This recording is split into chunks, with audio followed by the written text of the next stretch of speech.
Hello everyone, FPL Raptor here and welcome back to another video on my YouTube channel. In today's video we have my Game Week 4 transfer plans. Because I rolled a transfer, I have 2 free transfers once again. I have £1 million in the bank and there are a variety of things that I could potentially do with my team. If you're enjoying the content here on this channel, please do remember to like, comment and subscribe. But without further ado, let's jump into it.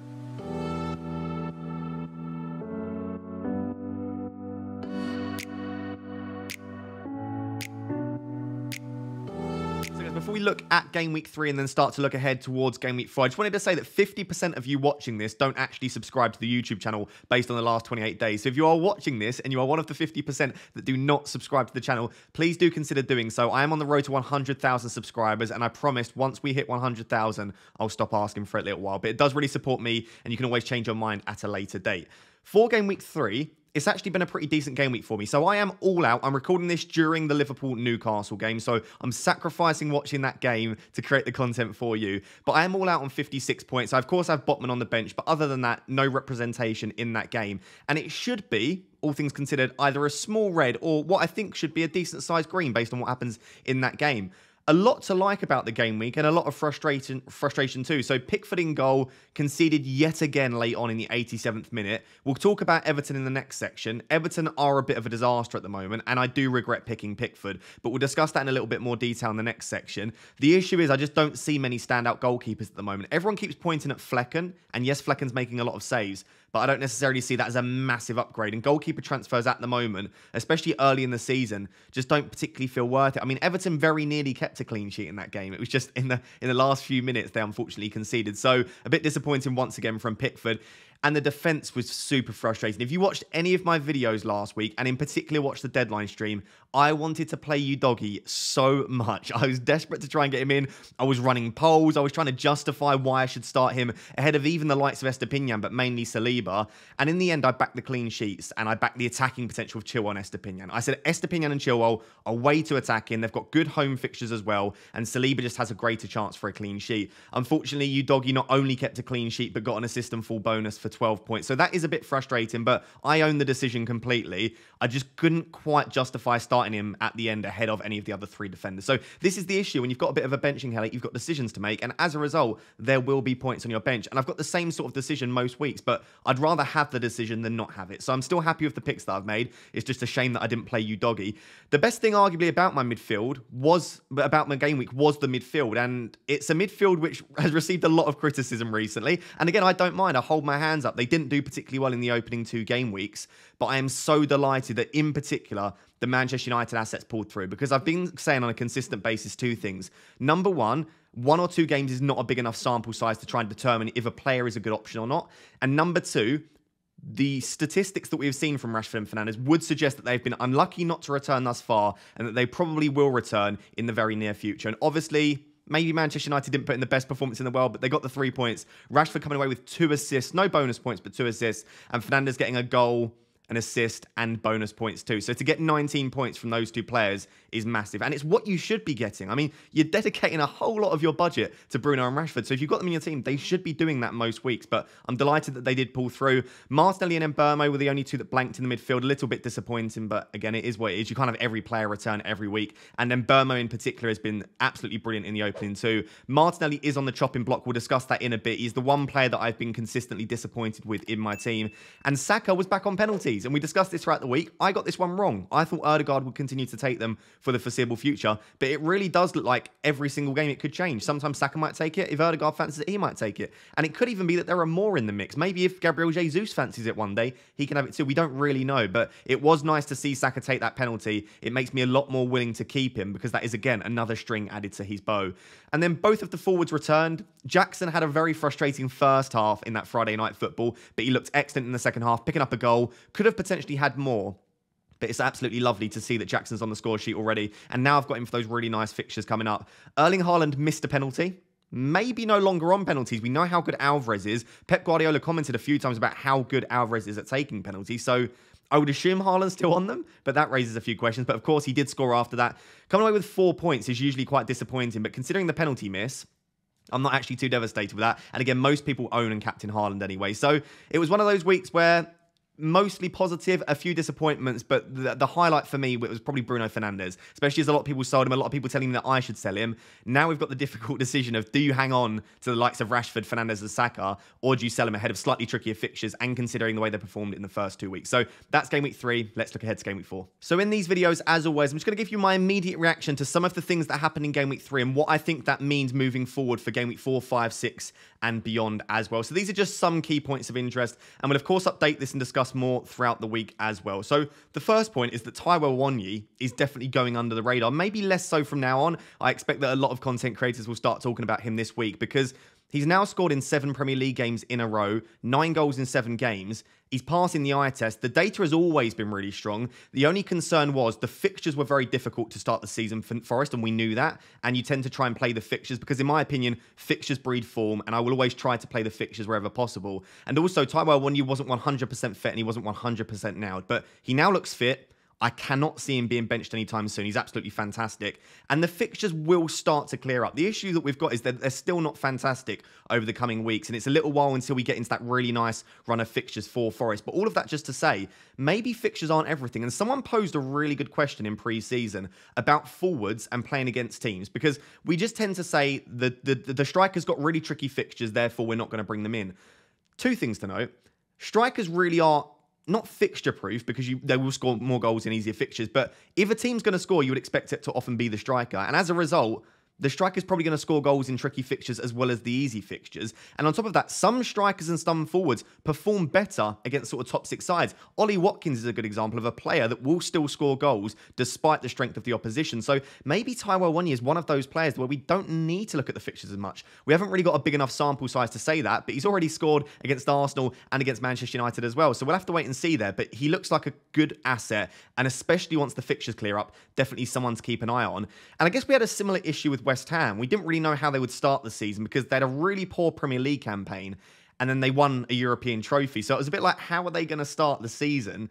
And obviously, game week 2, they looked absolutely fantastic. Game week 3, I mean, the performance against Brighton, I watched that game actually in a pub. That was one of the best performances of the game week, arguably one of the best performances of the season. They basically they knew what De Zerbi was going to do. They know what Brighton were going to try to achieve. And David Moyes said, I'm not falling for that. They sat back. They let Brighton have as much possession as they wanted and hit them on the counter. And it worked perfectly. And that's what David Moyes and West Ham do. And I definitely think that West Ham assets need to be considered. I mean, again, it's only a small sample size. We've only seen 3 games. But from what we've seen, West Ham look like they could be back to maybe not their best, but start to move back to that position where they are a team that we should at least consider along the likes of like a Brentford or a Crystal Palace. We're not expecting them necessarily to be like top 6, but they are currently top of the league. And I think I think Man City are now top of the league, but they were top of the league for a little bit. And they are definitely a team that we should be considering. The ones that are definitely on my mind are Areola at 4 million, looks absolutely excellent. And then Bowen and Antonio. We know what they've done in the past and they look very attacking. You could even consider a Ward-Prowse. So we'll discuss West Ham throughout the week. But I definitely think Forest and West Ham have looked pretty impressive thus far, especially going forward. I'm very, very interested. Then it's James Maddison. Now, it looked like James Maddison wasn't going to play. I discussed this in my video that he was injured because he wasn't seen in team training. But then we found out that just before the game week started, that Maddison did actually manage to train unrestricted.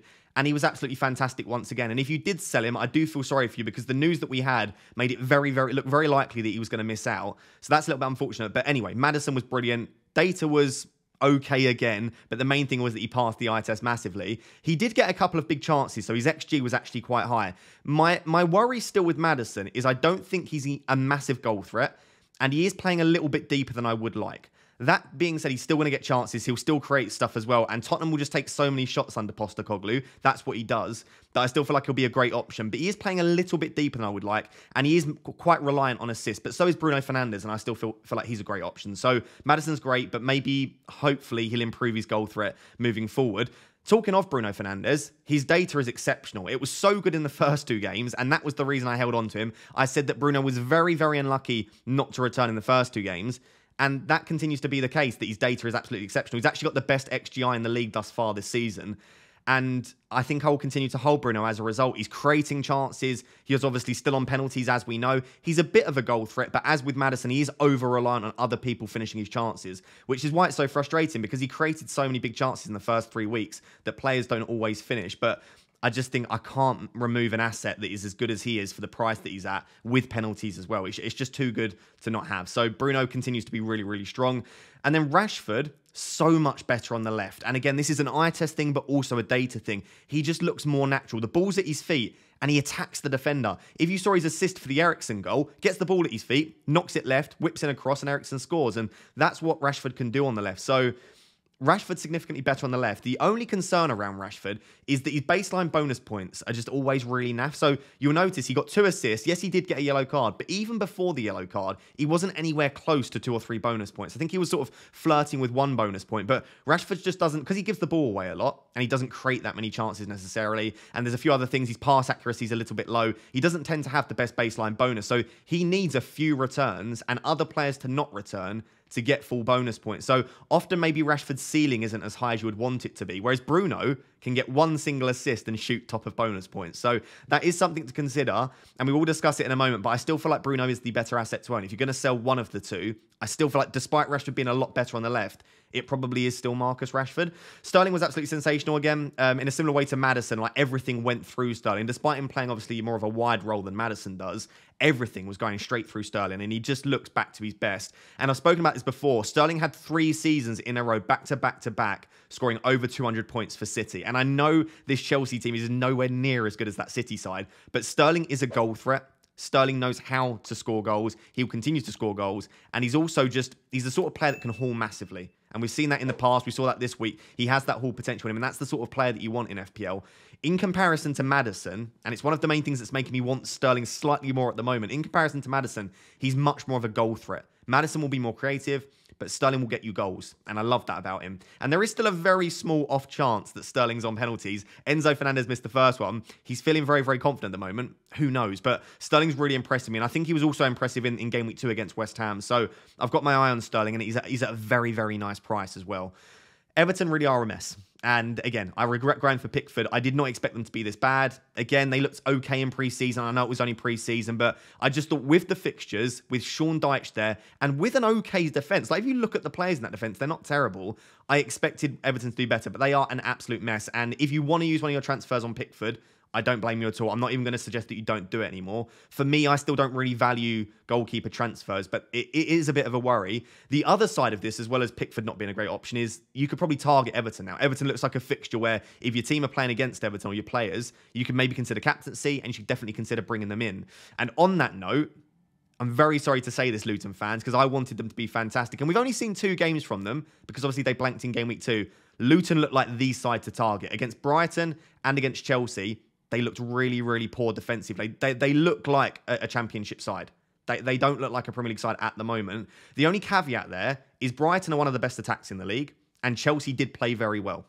So maybe it wasn't the best representation because they played against one of the best attacks and a free-flowing Chelsea side. But I do wonder, and this then will go back to the Sterling point, did Sterling just look that good because Luton weren't very good? And the same with Jackson as well, because he looked quite good. So I don't know if we've got enough information to say that Luton are bad and that Sterling's fantastic. It could be that Sterling's pretty good and Luton aren't great, but they maybe made each other look slightly worse and better in that game, if that makes sense. And then the final point is I'm recording this after the Aston Villa game. Aston Villa continue to look really good. After that beating against Newcastle in game week 1, they look really, really strong. Cash and Luka Dean both look excellent. I mean, Matty Cash in particular getting a brace. He's playing so attacking. The issue is that we don't know that he's fully nailed, and especially once Moreno comes back, Cash could play a slightly more defensive role. We don't know. Cash could even miss out. I've seen Villa fans in game week 3 predict that Cash could be on the bench. So he's still a slight rotation risk, but Cash and Luka Dean look brilliant.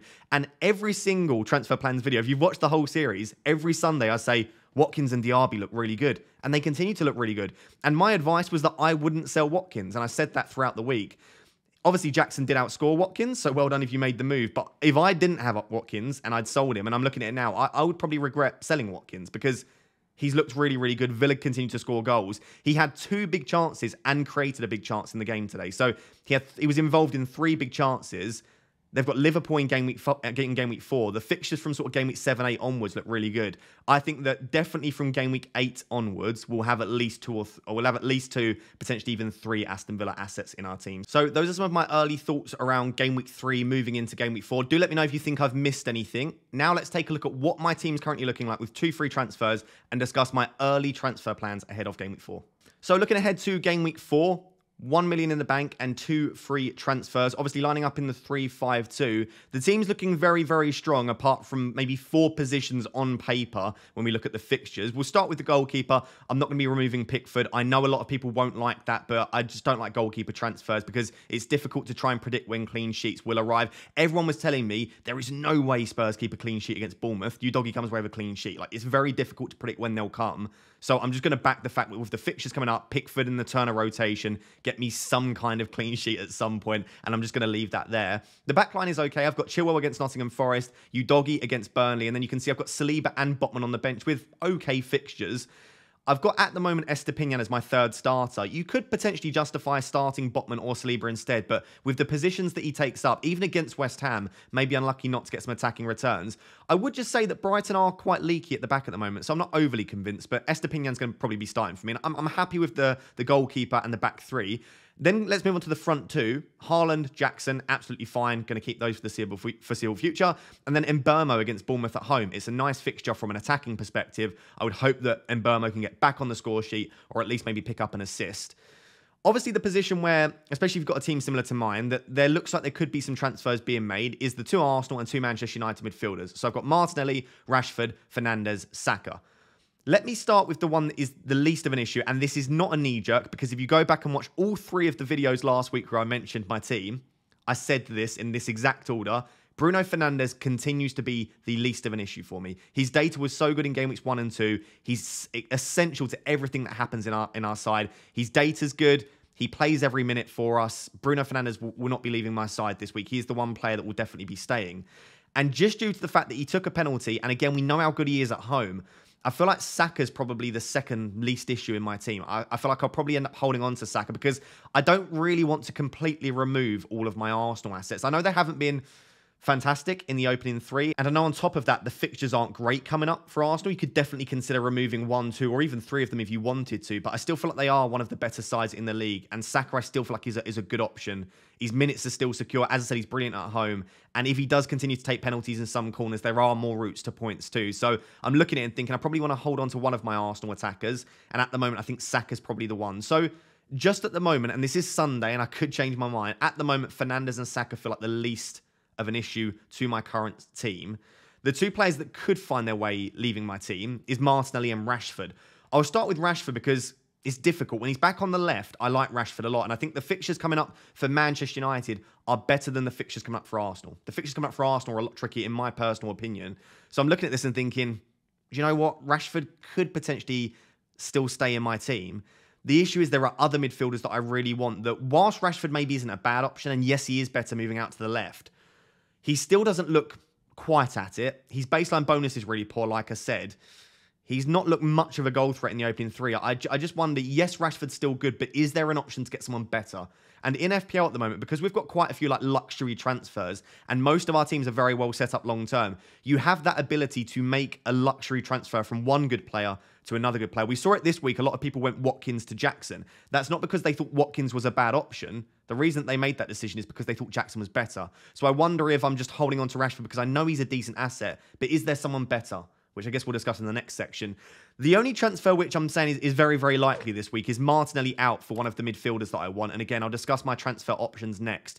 But Martinelli is the only one of my midfield that is a severe minutes risks. We don't know that he's definitely going to start every game. And whilst we think he will, he's often prone to an early substitution. Now, that didn't necessarily happen in game week 3, but I think that was circumstantial. I think that's based on the context of the game. But I think generally we'll see a lot of early subs for Martinelli. He hasn't really looked at it. He was a little bit better in game week 3, but I'm not seeing the Martinelli that you would want. And with so many other good assets that are maybe more nailed for minutes with better fixtures, Martinelli looks like the obvious place for me to potentially sell. So that's where I'm stood at the moment. If the deadline was right now, I would only use 1 free transfer and I'd remove Martinelli. But maybe throughout the week, I'll start to think maybe removing one of Rashford, Saka, or Fernandes might be a decent idea. But I don't want to rush transfers for the sake of it. So with all of that being said, let's now take a look at who my transfer options are for Game Week 4. So as I alluded to in the previous section, at the moment, the plan is Martinelli to one of the midfielders that I'm potentially looking at. And as per last week, my 3 favoured midfielders are Foden, Sterling, and Maddison. That hasn't really changed. pretty much from game week 2. From game week 1, I wanted Foden and Maddison. If you watch my game week 1 team selection, I highlighted that the 2 players that I wish I could fit in that I didn't were Foden and Maddison. So that's not something that's knee-jerk into previous weeks. That's something that I've wanted all season. I suppose the knee-jerk one is the last 2 performances from Sterling have been excellent. The 19-pointer probably influences it as well, but I'm looking more so at his performances and the positions that he's picking up and the fixtures coming up as well for Chelsea. So those are the 3 that I want. At the moment, I'm finding this very, very tricky because I feel like the best player, not that this matters, like that I want to watch, and I'm excited to watch when I own them, is Foden. I've always enjoyed Foden as a player, but that shouldn't necessarily influence my thinking. So that is something that probably is biasing me towards Foden. When I think about who's the biggest goal threat, I think it is comfortably Sterling. And I say comfortably because I don't think Foden and Maddison are massive goal threats in their current setup. Maddison does make some really nice runs, but I also think he's very over-reliant on assists. And at the moment, the role that Foden is playing, I mean, we saw him come on and immediately get an assist. Foden is playing a very creative role, almost like that De Bruyne role for Man City. So I'm not saying that they can't score goals and they won't, especially with the fixtures coming up, but I see Foden and Maddison more as assist threats, whereas I see Sterling as slightly more of a goal threat. All of that to say, I think all 3 of these assets will be good with the fixtures coming up and the data that we've seen, both not only this season thus far, but in previous seasons as well. These are 3 players that can consistently put up above a 0.6, 0.7 XGI, and we've seen that on a consistent basis. So I don't think you can go massively wrong with any of them. The other thing to consider is European football. Now, Sterling and Maddison do not have European football, whereas obviously Man City do, and there is a good chance that there will be a little bit of rotation for Man City. So I wonder if a slightly longer term punt would be Sterling or Maddison, and maybe Foden's something that's a little bit more short term. So these are all the things that I'm thinking about. I don't really have an answer at the moment. To be honest, if I were to make the move right now, it probably is Sterling just for the fixtures and the goal threat. But I do like Foden and Maddison. And I'll be honest, there's a very good chance that I'm swung in favour of Foden or Maddison. Again, if you watch my content last season, Foden and Maddison, I brought them in on the Game Week 8 wildcard. And they were the single reason that I was bumped up to 500th in the world was because of Foden and because of Maddison. So I know what they can do. I've got that bit of like sentimentality towards them. So definitely could change my mind throughout the week, but those are the main 3. Other assets that are making me consider them at the moment. Defensively, I don't really need to make a transfer at the moment, but Colwill, Gusto, and Gvardiol are definitely interested in me. City is still the best defence in the league, despite conceding to Sheffield United. And Gusto, assuming that James stays injured for a little bit longer, Gusto does look very, very good. I think he was slightly lucky to get as many returns as he did in Game Week 3, and I think Chilwell was slightly unlucky. But all that to say, I still think that Gusto will be good value. Probably going to end the week at like 4.2, 4.3 million, but he'll still be good value regardless, and he is getting forward a fair bit. So at the moment, if I were to make a defensive transfer, it would be Gusto or potentially a City defender. The midfielders outside of Foden, Sterling and Maddison is probably just Diaby and Bowen. Diaby continues to look good. I've had Diaby on the watch list for a while now. Villa are attacking very, very well. And West Ham are interesting me. And Bowen looks nowhere near his best, but he looks a lot better than he did last season. He's getting into some decent goal-scoring positions. And on top of that, West Ham just look a little bit more confident too. So I've got my eye on Bowen, but I think both Bowen and Diaby can potentially wait. With the fixtures that the other 3 have coming up, I can't see myself moving for anyone other than those. And then for the forward positions, Wiss is still on my watch list. Watkins is still on my watch list. Isak enters the watch list just due to the fixtures that they have coming up after Game Week 4. And Antonio has to be on there. Yes, he's very injury-prone. Yes, maybe we haven't seen enough from West Ham to convincingly say that they're going to be a good side this year. But from what we've seen, Antonio looks really strong. So, of course, he has to enter the watch list. So this is what I'm currently thinking about at the moment. This is always very early and very messy, but you guys enjoy these videos. But I've not really collated all of my thoughts. I've not looked into the data in enough detail, and I've not thought about what sets up my team best moving forward. But I would be very surprised if at least one of my transfers isn't Martinelli to one of those 3. The thing that I then need to think about is, let's say I do Martinelli to Sterling, Maddison or Foden. Do I then want to do Rashford to one of the other 2 that I don't buy? Again, not saying Rashford's a bad option, but is one of the other 2 options slightly better with the fixtures that they've got? So I would love to know what you're planning to do down below in Game Week 4. Are you planning on bringing in any of these assets? And also let me know how many points you scored in Game Week 3. So guys, there you have it. Those are my Game Week 4 early thoughts and transfer plans. If you did enjoy today's video, please do smash a like. Let's aim for 2,000 likes on today's video. And also make sure to subscribe as well. I don't know if I've mentioned, but we're on the road to 100,000. So I'd really appreciate any support in getting there. Until next time, which will be Tuesday for the Game Week preview. Thank you very much for watching. Cheers. Bye-bye.